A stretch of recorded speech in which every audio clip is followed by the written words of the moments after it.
Yo, aloha. Welcome to the One Star Recruits podcast. I'm DK, joined as always with my best friend of 25 years, Rip. We're a couple one stars who, like you, we're on this journey of life. We're learning, loving, getting better every day with the help of 5-star athletes, entertainers, philosophers, coaches, celebs, friends from around the world. This week, only 2 1 stars on today's pod as scheduling consistent guests plus living a full life equals not really possible. You know what I mean? You know what I mean, Rip? We both got to laugh at Kendrick Perkins on the JJ Redick podcast. I sent you because we think that's a great podcast. There you go. Free pod ads in the beginning of our pod. Jeez.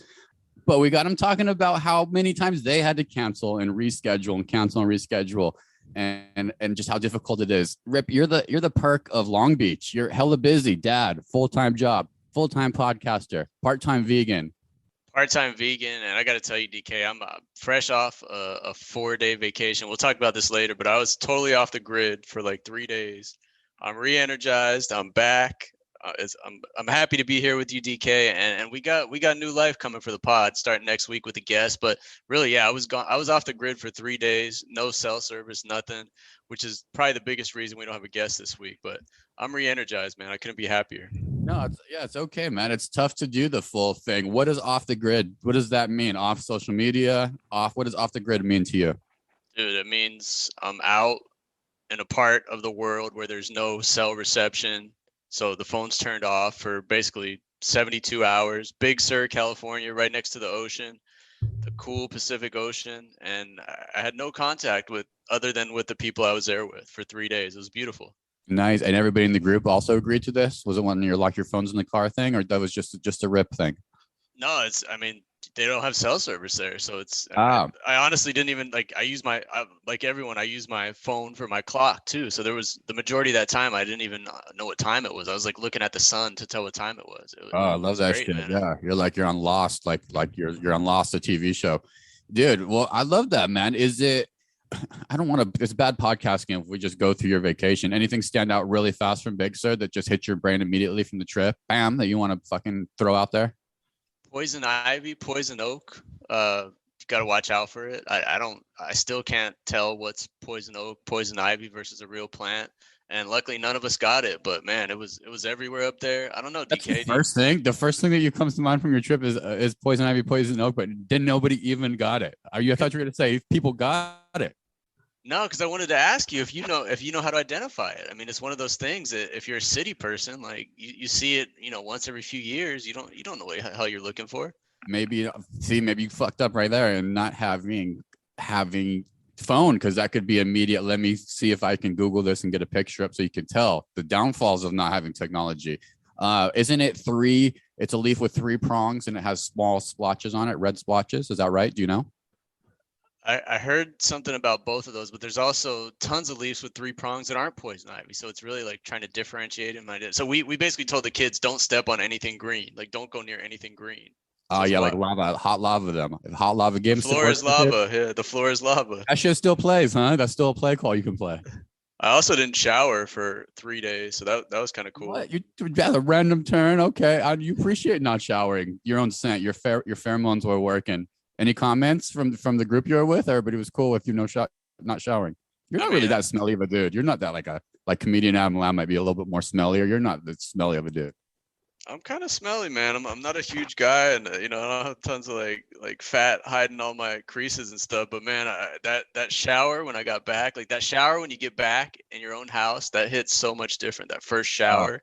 Absolutely. Yeah. Even after playing golf, coming back from a golf round, that shower feels nice. I mean, that's when Taco Bell feels the best for me after either a weekend of camping or being out or a round of golf. Suddenly Taco Bell tastes like fucking like fine delicacy, like a delicious fucking steak frites in Paris. And you need to shower after that meal too, right? Oh, the whole thing. You just shit in the shower. That's how the whole thing works. It's like a cleanse, man. I got a message from our listener Paul Wall up in Burlingame. Speaking of Taco Bell, he just randomly texted. It's the first time he had Taco Bell in like 5 years, and he was talking about how you order from a kiosk and all this like futuristic stuff right now. And he sent me a screenshot of his order. He paid like $5 for like 5 different items, and he just said how much of a value it was. So shout out to Taco Bell for keeping it real and keeping it cheap still after 20 years. Oh shit! I thought you were gonna take another turn on it, and you were gonna. This is gonna be a hate run. I mean, Joey Day still lets me know when I get if I get Taco Bell, he thinks it's the nastiest shit. But so we got an approval. Yeah, that's Taco Bell love hate relationship. But coming back from a trip, it feels great. A shower feels amazing. It's like that's part of the process. You teach your kids that one, like, get home, clean up, they put on their pajamas, they're on the couch, like they understand that that's the good life, like you could be outside hunting for food, kids, you little fucks.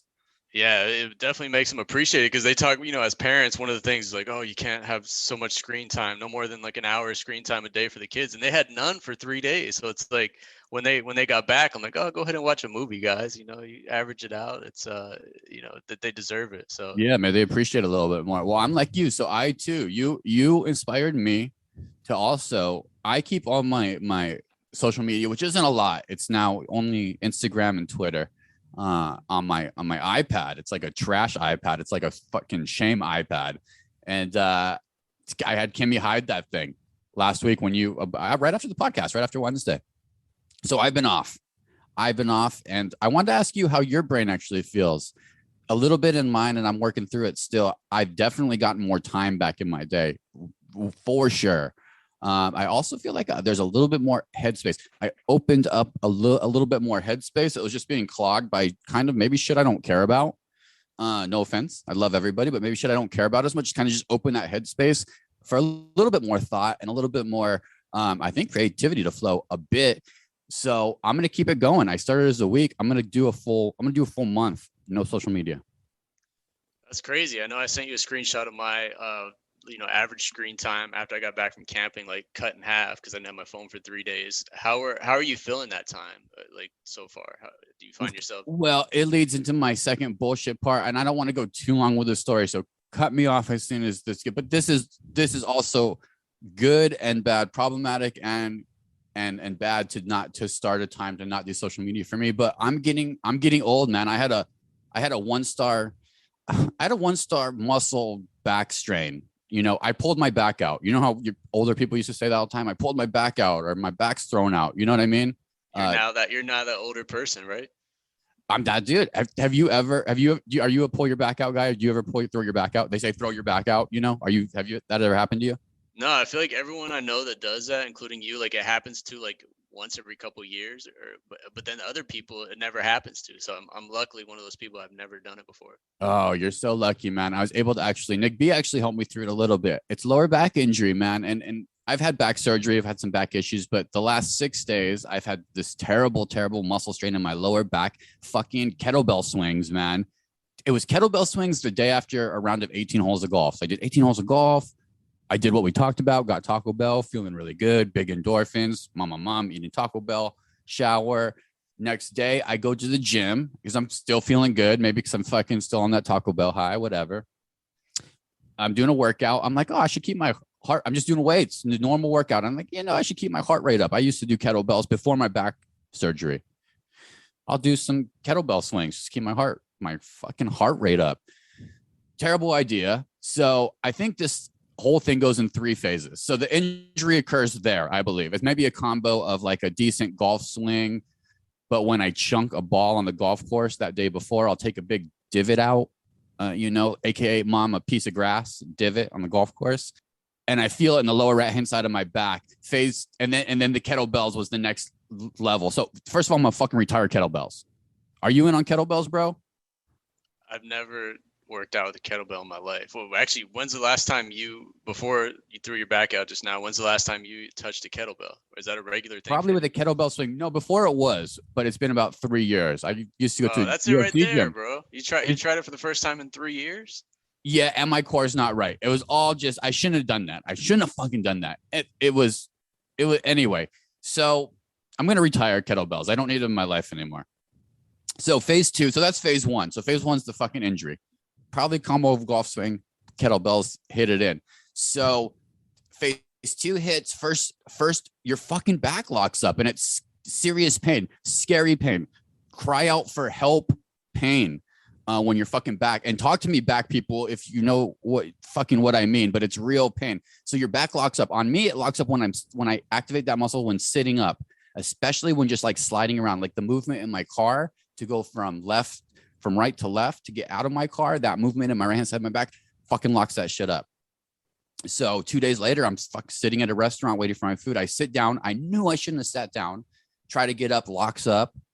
Dude, the people were like, should we call the paramedics? Because my body fucking locks up. It's like 30 seconds until I can like have enough to find a way to get up. And then my whole body is shifted like for a minute, like left to right, because that muscle just is not there on me. It's fucking strained and whatever, spazzing out. Anyway, it's like 2 minutes. I straightened my shit out. I'm able to get out of there, but like scary shit. So I'm like, I got to stay at home and just fucking chill. So anyway, by day 5, you go into like just these muscle spasms. So those start to leave a little bit. So that's like so you just got to chill. You're back at the house. You just got to chill. Wait. So you're in that restaurant. Go back real quick. You're in that restaurant, sitting at a table, waiting for your food, and it locked up. Did you like scream out in pain, or you like?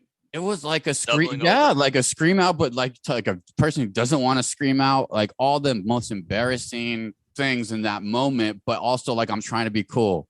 It's like a Hawaiian mixed place that I'm trying to build a relationship with too. That's the best. It's actually the fucking best. It's local grub here, Lahaina. It's called Local, and it's fuck, dude. They have the best wings on the island, I think. Anyway, now you're just known as the guy who like sat down and hurt himself and almost had to get an ambulance. I don't even know what it looks like. It might even look like a crackhead move in that moment. I don't. It's like, but it's a full body lockup, and then the pain is, so it's like those types of sounds coming up, and then you kind of get shoved. I'm like, my back. Some people get it, some people don't. That's the back game. But they're like, oh, you okay? Should we call somebody? I was like, nah, just put my shit in my backpack for me, and I like fucking scoot out of there. So I'm at home after that. So I'm in phase 3. I'm like, okay, heat, some fucking ice, but I can't lay on my back. I can't sit down. If I sit down, I got to sit on the big stool so I can just kind of like fall off, because it's really painful, bro. Bottom line. So now I'm in the last phase here, day 6, day 7, where I just get these fucking muscle spasms when you least expect it. You're grabbing a Kleenex or sliding forward, and it's not a full lockup, but it's a reminder, like, I'm still not cool, man. So just be cool.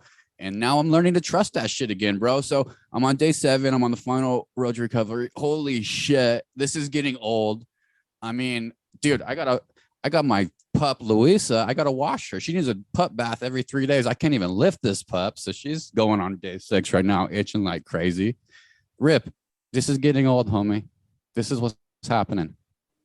I feel for you, man. I know it was a long week. You spent a lot of time laying on the floor. You're texting me a couple pictures. I'm glad you're progressing and getting better. How did this whole incident affect? Because we had our episode last week with Nick B, where we each threw out 3 goals we want to do for the next week.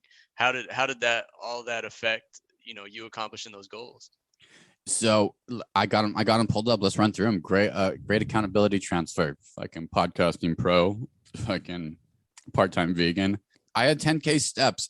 Gordon knows about this process. The one time my back felt really great, and this is recommended when you do have muscle strains. So at lessons for people who this does happen to, walk. It helps. Although the post walk could be a deal, you just got to be prepared to ice.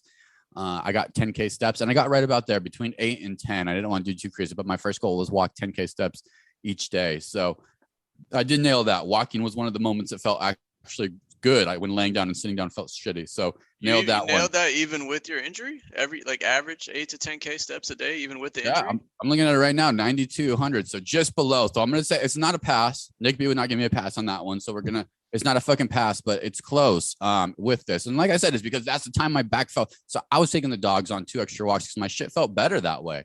Up, stretching, whatever. So we'll give myself a C on that one. I got a fucking C minus. You got this is good. You got your new kick, so you wanted to run 2 miles 3 times. Did you accomplish it? No, that was actually a fail. I mean, I thought I was gonna run while I was camping, but I didn't end up doing it. So, but I did. I texted you a picture. I think 2 days ago. I hit it at Planet Fitness. I got one. I did it one time, man. I'm gonna step it up this week though. But yeah, so that was a fail. But I did it once. What's your per mile? I was right around 8 minutes. So I was happy. I mean, that's pretty good. What's that, like 5.8? What's that on the treadmill scale? It's like 7.5 somewhere around there. God, I've never seen the 7s, bro. Holy shit. I'm out at the high fives. It's like buying real estate for me. Anything above 6, I'm out on. Dude, I see those people in there that are like, do the what do you call it, the tempo runs or whatever, and like they hit like a 10 or 11 for like 30 seconds or 60 seconds, and then they'll go down to like a 5 for like. It's crazy to see those people. I'm just waiting for one of them to just fly off the treadmill, but it's crazy to see like the legs moving that fast, man. I've never been up past like a 9 or a 10 on there, like even attempted it. Well, fuck. Well, that's a fail for you, bro. So fail for this one. I'm surprised you didn't try to do trail running. That's big. A lot of people like that. I feel like you would like that one. Yeah, I didn't want to get my shoes dirty, man. So I had I to keep it knew it. inside. I had to keep it inside. You puss. All right. I had put my kitchen back together. And the last podcast, I announced I had these fucking roaches. Big shout out to getting your kitchen roached with a company. We had definitely, I don't know, maybe a couple hundred of these roaches who were in the walls of my fucking kitchen, and they would come out at night. You can listen to the last podcast with the legend Nick B. Anyway, we got them sprayed. It's so we're on 10 days, 11 days, 12 days now. We went from maybe like fucking turning on the light at night to 60 of them to like 10 to 2 to the last 3 days, 0. We're back to 0. And it feels so, I'm so grateful and I'm so happy. The kitchen not only got put back together, Rip, it got put together more fucking efficiently because we've lived here now long enough to understand the flow of the kitchen. So this is the worst podcast ever. We're just doing our life goals here, man. I'm excited. I don't give a shit. Big W, big win on putting my kitchen back together. It got put together with pride, love, and a better overall setup thanks to these fucking roaches that also I learned the roaches will now stay out. Not only I have a 1-year warranty on not any roaches being seen in the kitchen. So we'll see. Yeah, we got quite a few listener comments, DK, about like you contemplating like leaving the dead roaches there and not clearing them out. Can you just clarify? Which to me was a very one star move. If you would have just left the dead roaches there, did you obviously? I assume you cleaned them all out and threw them in the garbage, right? Yeah, clean those fuckers out. We got fucking Kimmy so smart. I'm such an asshole too because I was like, why are you getting the dust buster? This was before we had a roach problem. But she's like, it's good. You get dog hair, and it's just if you want to get little, things in under the fucking whatever. But I was like, we don't need more stuff. I was on one of those runs. Anyway, turns out the best thing ever, this dust buster, you hit the lights and then you just start going. It's like a video game. It's like whack-a-mole. So you collect them in the dust buster. So you grab them. You can grab, when we were heavy, man, you could grab 30, 40 of those fuckers in there. Let them sit and contemplate what they're doing. Sit in a little fucking roach jail for a night. And then I walk them down about 75 yards. This was actually a big problem. The first time I walked them down only about 10 yards because I was lazy, into the wind, dumped them out of the dust buster. They all fell in my fucking lap and my knees, bro. Oh, one star. It's like, it's like when people like throw ashes, and it goes back in their face. It's just shitty. It's a big lesson. Kimmy got mad as hell. So I found a better place. So I took him out there. So we gamified that shit. It's real, man. You got to get them sprayed. And I asked the guy, if you don't have the dust, what are you supposed to do? He said, but a lot of people just like kind of like Kleenex them, like try to paper towel them. Yeah. Hell no. Because they're still alive. They're just like drunk as fuck. It's like catnip. Oh yeah, that's nasty, man. I haven't seen a cockroach in like 10 years, man. I You're can't living that Long Beach life. You're in that Southern Cal life, man. That's why your house, you're living in that. That's what you pay, that luxury tax out there. It's like fucking playing for the Warriors. Did you book Larry Sanders for the podcast? Your second goal. That was a fail so far, but it's promising because we're in talks to have Larry come on sometime in the next week or so. So I think we're going to get that done, but I did not do it within the week window, but we're on the right track, DK. 0 for 2. My third, also a podcast goal, connect with Trey Wingo, a fellow Westside Maui resident. And because of my back injury, I was not able to fucking drive to do my normal walking routine where we would just organically meet and like, what up? We should golf. Didn't happen. So big fail. I'm going to continue on. I'm going to get back up to Kapalua. Hopefully I can golf next week. That's going to be very important in this plan. I got to be able to golf. So that's a fail. You could fake a back injury, like double over in pain right when Trey Wingo is crossing your path, so he's like forced to help you and start up a conversation. I think if I just tried to sit down on the ground cross-legged and get back up, it wouldn't even be a fake. Just block his path. Then he'll have to talk to you. Leverage the situation.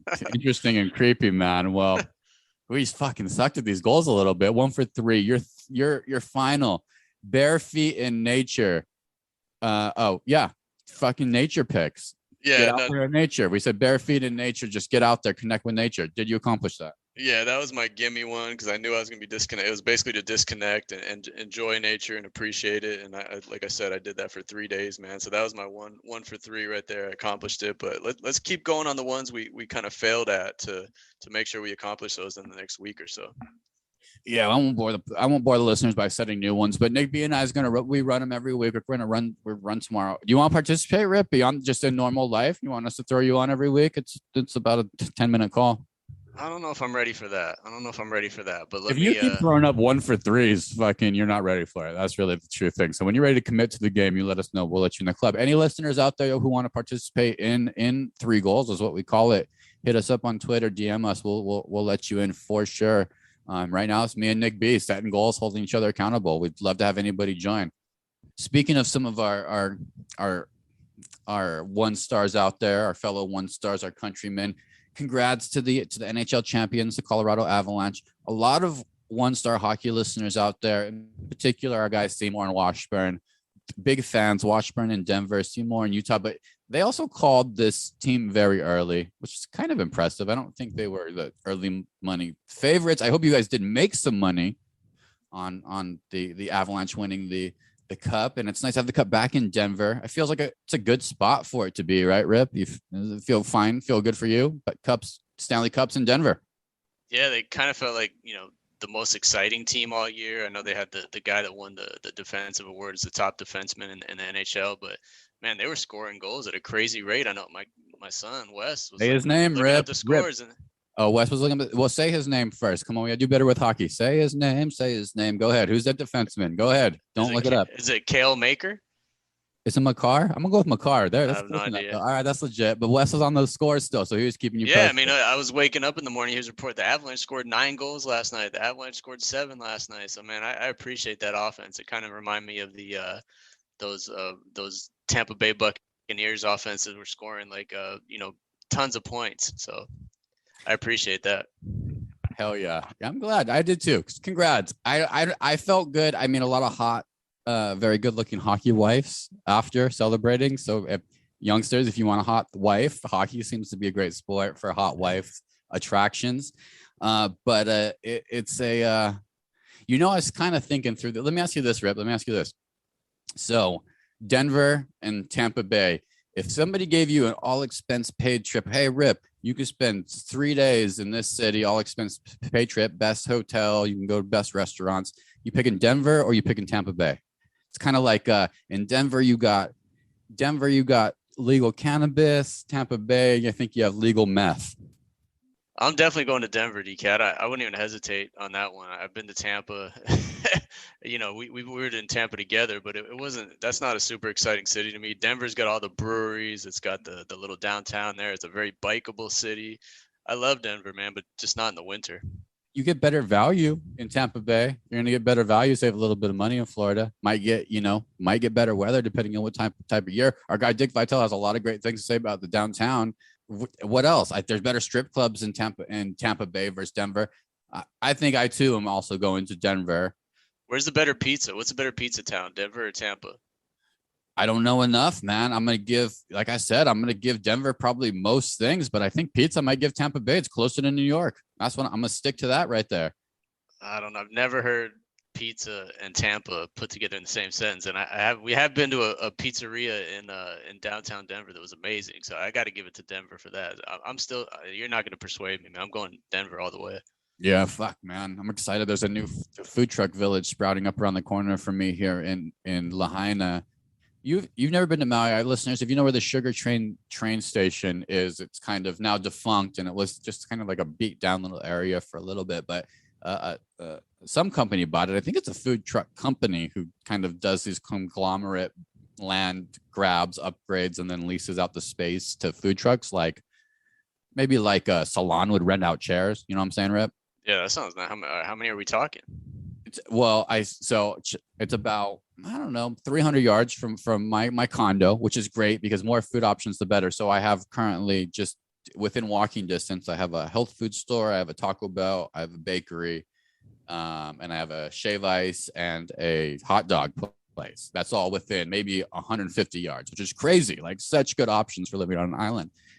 Now we're gonna have 12 new spots. So 3 of the 12 are open. I'm fucking pumped about. They got a coffee place open. They got a Mediterranean place open that also does pasta, and they got a Mexican place. And I've tried them all. Burritos are great. I've actually here's a fucking great idea. Value guy, tell me if this is not a great idea or a stupid idea. This Mediterranean place also does these like 4 pasta dishes, but the pasta dishes are really great. So I'll go get like a Greek salad for lunch, and then I've been getting these pasta dishes, which linguine with chicken, tequila, lime sauce, maybe like a light fettuccine, I think it is, stuff like that.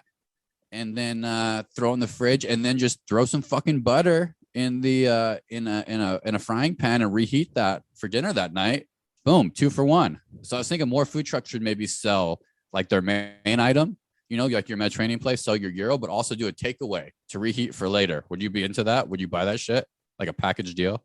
I love that. Like make a larger size for an extra $2 or $3 or something, so you can have another meal that night or the next day. I love that. That's total value right there. Great Total idea. value. And I think most people doing the food truck thing are not people fucking buying for a family because it's expensive. There's other options for food trucks are expensive. So I think the person who would buy that lunch would also be cool, like reheating a good dinner from it. You know what I mean? So free fucking advice, food truck owners out there, ice cream man, anybody else out there is fucking listening. But I'm excited. It's great. I can't believe it. It's like I literally live in the fucking Truman Show. I can walk out of my apartment and choose from. Now I'm going to have 15 new food trucks like right there. It's like, holy shit. I don't need to drive anywhere ever again. So I'm fired up, man. Island life's treated me well, bro. At least on the foods front. I have to walk to earn my food a little bit, but holy shit. So grateful, man. And you get some steps in, man. 300 yards round trip is probably going to be about 1,000 steps right there. Oh, it's good. It's good. It's good for everything. So we got some good shit going, man. I'm thinking I do have a bit of a new addiction going. I don't want to get into it too much because it just started, but have you ever heard of a thing called GeoGuessr, Rip? Never. What is it? So GeoGuessr, it's online. I'm not going to fully plug it, but you can go geoguessr.com. It's what it is. You might actually really fucking like this, Rip. It's a game based on Google Maps. So there's a variety of different things, but in a nutshell, you are shown a Google back picture. You have world, famous places, United States, European Union, Canada. You can do countries. You can do famous places. You can do randoms. You can do anything. There's so many different games that you can play within it, but they'll show you just a random picture on Google Maps, and then you have to figure out and guess where it is, and you can play against other people. Yeah, what's your percentage on that? Like 1% right? No, Rip, great question. I started with some easy ones, famous places. The thing about Google Maps is you get more points, so it's point based. The closer you get to the exact location, the more points you get. So I started with famous places, and I was able to get in, but I don't know exactly where they are on Google Maps, and there's time too, so you only have like 3 minutes to find it. So you're zooming in. So like the Eiffel Tower, I know it's in the fucking. I know it's in. I don't know it's in. I thought I did. It's in the 7th arrondissement. I'm gonna go find it. So you're scrolling in on Google Maps. Time's going. You're trying to select it. So I got it close, but the goal is to get it exact. So famous places, you're pretty good. But I played like fucking United States, and it just, dude, you're looking at things like what you're looking for any clues you can get. What do the roads look like? Are there any signs, license plate colors?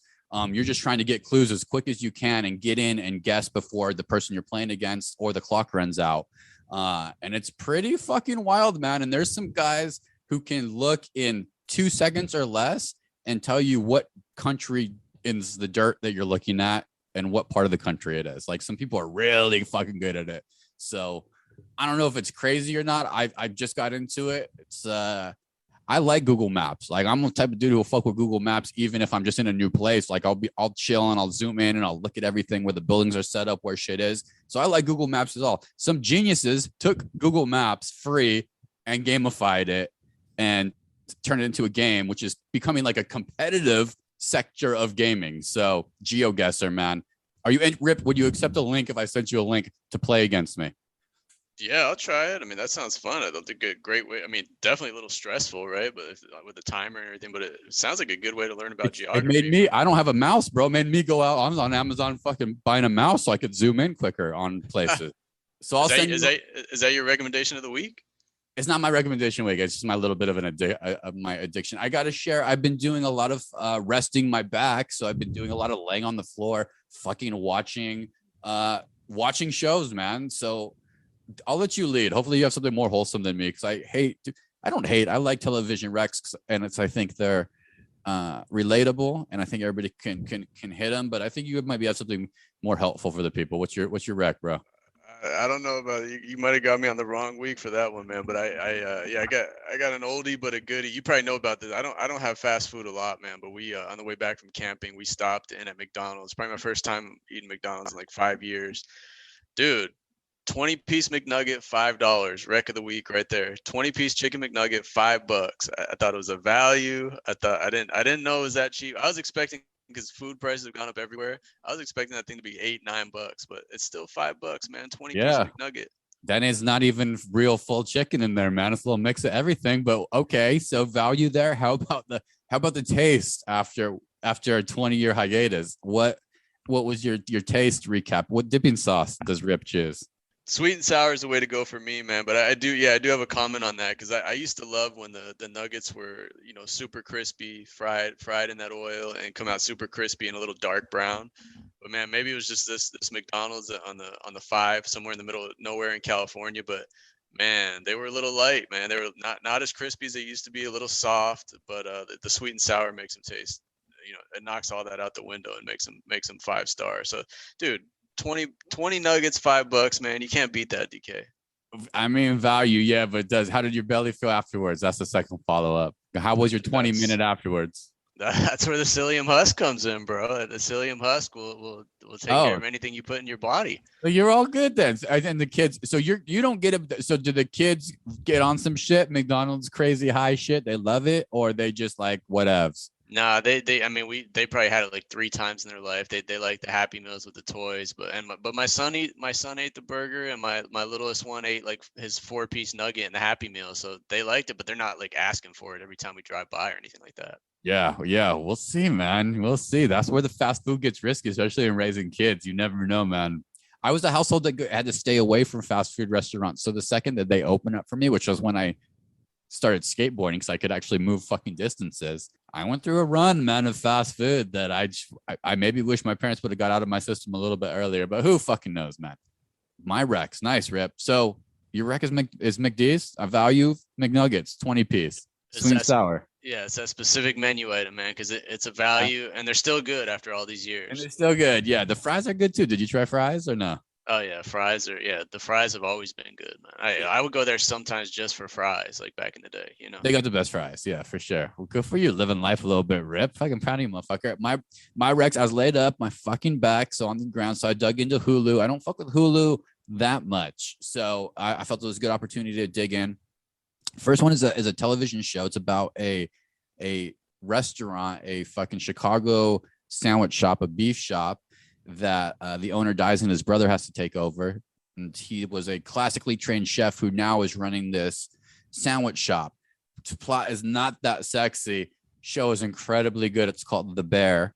It's on fucking Hulu. So it's like 6 episodes. It's so good, man. If you've ever worked in a kitchen, you ever worked in a kitchen, Rip? Yeah, Sizzler, one of my first jobs back in the day. Sizzler, you were front of house. You were front of house. No, I was restocking the salad bar, so reaching in the fridge for all those good food items and walking it out to the salad bar. Oh, you were running that fucking salad bar. Hell yeah. I'm sure there's a documentary about that restaurant too somewhere, but it's probably not as good. Yeah, man, probably. I mean, I want to ask you like some of the secrets of the salad bar. We'll say that for another episode. I bet you there's some do not do's if people are still hitting Sizzlers. You're still a big fan. And fuck that. They have really good fried shrimp and really good chicken tenders. I will give you fucking Sizzler. So The Bear. So it's called The Bear on Hulu. Along the same lines, after you watch a Hulu show, the algorithm recommends shit that you might like. This led me to phase 2, which I was texting you about. Cheese, A Love Story is the name of the show on Hulu. If you love cheese, I mean, who doesn't love fucking cheese? This is like I'm not going to say no reservations because that's too much to this douchebag kind of host. He's a little bit cheesy, that pun, but the show's great. This dude travels around the world eating cheese, all the best cheeses all over the fucking world, France, and he goes to Italy and goes to eat feta in Greece, all the good shit. But it's worth watching if you like fucking cheese. And it inspired me, just like last week, your ass inspired me to hop off the grid, as you say. I want to go to the fucking Swiss Alps and eat fondue like a motherfucker now, Rip. Like, I think it's moved up on my draft list of places I want to go to. Dude, you could just make that stuff inside your house now, man. Get the fondue maker and get some imported Swiss. That's why you got to watch the fucking. You can't. That's why you got to watch the cheese show. Yeah, I'm sure it hits different when you're actually there, right? You got to have the little fucking buildings with the things and the snow. It's all got to be. I never thought the Swiss Alps and maybe a little skiing, maybe a little fucking skiing, Rip. You know, we'll add it to our travel list. I know after you do Paris, you're gonna get the bug. After you do France is coming up in 2024, man. I know you're fucking fired up about that shit. Did he stop anywhere in the U.S. like Wisconsin or anywhere actually you were surprised to know that might have good cheese anywhere in the world? In North America, he did Canada because he's from Toronto. Fucking Vancouver. He did a Vancouver thing that has all these cool ass new cheeses. Fucking, it's wild, man. It's a lifestyle. If you're into that ABS club too, man. I can't eat that much cheese anymore, so it's very actually dangerous for me to watch because it makes you want cheese. I can only have like one cheese intake a day. Psyllium husk is helpful, but it's cheese will still Mike Tyson fucking psyllium husk out if I eat too much of it. You know what I mean? Yeah, nothing can prepare your body for copious amounts of cheese, man. That's for sure. Oh shit, man. All right, bro. We didn't even talk that much sports. It was great Rex. You know, before it's free agency in the NBA, it's just so much fun. The NBA is great. I mean, shit wrapped. The draft is next week. Summer League is 10 days after. And in between then is this kind of crazy period. It's always July 4th week, dude. Like as we speak, we'll talk more probably NBA. We'll react maybe next week on the episode. But man, Woj is lighting up Twitter right now. James Harden declined his $47 million option and becomes a free agent. DeJounte Murray just got traded to the Hawks for Danilo Gallinari and multiple first-round pick. I mean, I don't get that, man, but holy shit, that's gonna be add them to your NBA ticket roster. The Hawks, if they haven't already been there. Holy shit, that's interesting, man. That's going to be a squad, man, with Trae Young. But yeah, Woj is probably not going to sleep the entire 4th of July weekend. Twitter's going nuts right now. And this is only the beginning, DK. And Shams. It's been a battle. I think the percentages are, I don't want to, Shams has better correct percentages over this week. It's wild battle. But yeah, but it's the best fucking time. There's the Jalen Brunson and the New York Knicks. Rip, you've heard about this. This is their they're basically getting rid of all their draft picks and they're setting up their whole team to go after this free agency guy, Jalen Brunson, who's a point guard. Moral of this whole story is his dad is on staff, which apparently is a new thing. I know the Cavs did it with the kid from USC. What's his name, Rep? Mobley, yeah. Then now they just drafted his brother too, so they got the whole family's in drafted his brother. This is the new thing. It's like AAU becomes NBA level, and it got me thinking to Seymour, I'll end this pod with this, man. It got me thinking too. When I played hockey, I was a defenseman. Not a lot of shout out to defensemen. Speaking of the fucking MVP, man, our guy Makar, defenseman. I was a defenseman. Sometimes I wore the full pants. I didn't wear the shorts. And with the things, if you know hockey players, defensemen wear the full pants sometimes. They don't fuck around. Anyway, more of the story is I was once on a team with a kid named Jimmy Churchill who had long curly hair and wore a chain when we were 11. And played fucking center and scored a shitload of goals. And his pops was the coach. And I don't even know where I'm going with it. That has somehow gone from that into pro sports. Rip, if you're going to get your kid situated any way, shape, or form, bro, you need to start putting yourselves in position to get on staffs. Okay. I know you're pretty close with the South Bay Lakers, but we need to get you in somewhere a little bit more. I don't know, man. I think the way it works is if your kid's good enough, you'll get hired to a staff to bring your kid there. That's how they do it in college these days. Michael Porter Jr. A lot of those guys. This practice has been going on for decades, actually, in college. Yeah, this is not a new thing. It just somehow has now gotten to the pros, which is fucking nuts. That I didn't even know the Cavaliers drafted his brother, Evan Turner. Oh my goodness, sweet lordy, this is gonna be fun, man. Big congrats to the Avalanche. Big congrats to everybody that got drafted. Rip, let's end this podcast. One question for you, and I'm gonna wrap this shit. Where is DeAndre Ayton in the end of a week, and what if any Phoenix Suns free agent may be on that roster? Go ahead. I would love to see DeAndre Ayton in a situation like Detroit, but I'm gonna give the 1-star boring answer, and I just because it's the Suns, man. I really think he's gonna stay put, and they're gonna run it back with basically the same squad. The guy I see maybe leaving is I'm gonna say Crowder, but that's I think the Suns are gonna bring most of the team back. They did have the best record in the NBA. There is an argument to keep things together and see if they take a step forward. But yeah, I would love to see Chris Paul in another squad. Man, at this point, that's what I want to see, but I don't think it's gonna happen. Well, fucking fair. You want your guy PJ Tucker back? There's talks. The Giannis stopper. I don't believe that's even true as it's coming out of my mouth. You want PJ Tucker back or not? I mean, I think we need some more youth, and yeah, I mean, we got the vets, but I really think just one of those guys like Bridges or Cam Johnson has to make a leap offensively to bring us to the next level. If not, get someone from the outside. I do not want to see KD to the Suns. I don't want to see that happen. I don't know how your feelings are on that, but I think they're just going to keep most of it together, DK. Boring answer of all of podcasts. That is why we're not fucking talking heads. We keep it real. Gary in Phoenix. We appreciate you, Adam the comedian. Come on, let us know what the Suns should do. This is actually when it's really fun. The Suns are doing this weird thing where and actually the backstory is I know it's weird with Sarver. So that's really Rip why too. They're just be cool. This whole draft thing where they don't care about the draft and this whole, it's a little bit weird. And then fucking Kendall Jenner broke up with Devin Booker. So there's that. So we'll mix all that shit in. It's not feeling super great, Rip, but that's the beauty of the NBA offseason. Anything can turn, and then I'll be fired up for fucking Summer League as soon as I get if somebody scores 40 points in Summer League, I'm back on board again. So 1-stars will be back next week with a guest. Rip, you're going to be back with your fucking iced coffee. Anything you want us to hold you accountable for this week?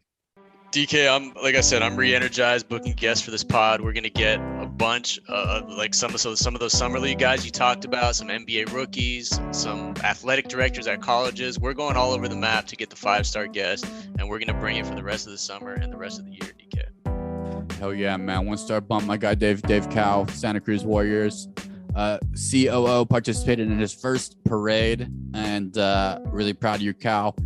5 stars on Spotify, 5 stars on Apple Podcasts. We'll be back with you next week. 1-stars. Thank you. Catch you later. See you next week.